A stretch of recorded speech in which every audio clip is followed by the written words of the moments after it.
రేపు ప్రధానిని కలవనున్న CM Chandrababu ADB ప్రపంచ bank నిధులపై చర్చించే అవకాశం. జగన్ కుటుంబం గురించి తామెప్పుడూ మాట్లాడలేదు. శాసన మండలిలో వైసీపీపై మండిపడిన మంత్రి లోకేష్.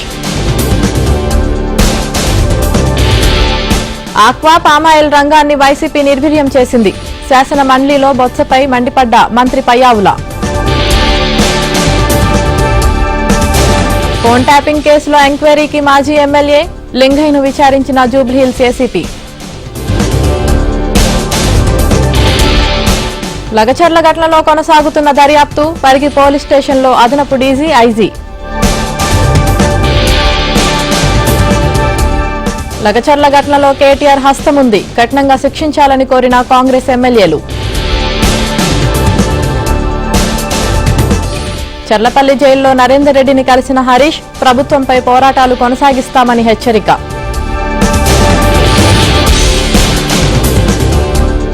బీజేపీపై సీఎం రేవంత్ తప్పుడు ఆరోపణలు చేస్తున్నారు. అవినీతిపై విచారణ జరపాలని Kishan Reddy demand.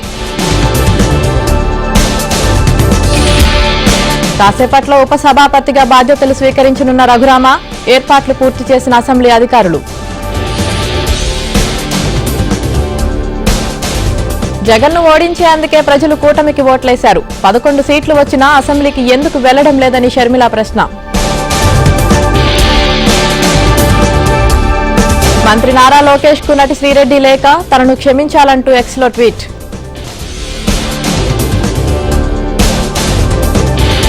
YCP social సైకోలపై పోలీసుల ఉక్కుపాదం. ఎంపీ అవినాష్ రెడ్డి చుట్టూ బిగుస్తున్న ఉచ్చు. జార్ఖండ్ ఎన్నికల ప్రచారంలో అమిత్ షా. జేఏఎం కాంగ్రెస్ కూటమిని నమ్మొద్దని ఆరోపణ.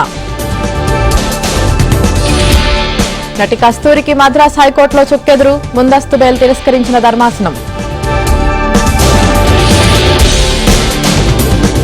గ్యాస్ ఛాంబర్లా మారిన దేశ రాజధాని. ఢిల్లీలో సివియర్ కేటగిరీలో కొనసాగుతున్న వాయు నాణ్యత. లాటరీ కింగ్ శాంటియాగో మార్టిన్ పై ఈడీ దాడులు. చెన్నై పలు ప్రాంతాల్లో అధికారులు సోదాలు. శ్రీలంకలో కొనసాగుతున్న ఎంపీ ఎన్నికలు. నేషనల్ పీపుల్స్ పవర్ పార్టీకి పరీక్షగా ఎలక్షన్స్. బైడెన్తో సమావేశమైన డొనాల్డ్ ట్రంప్. ఇజ్రాయెల్ గాజా యుద్ధంపై చర్చ.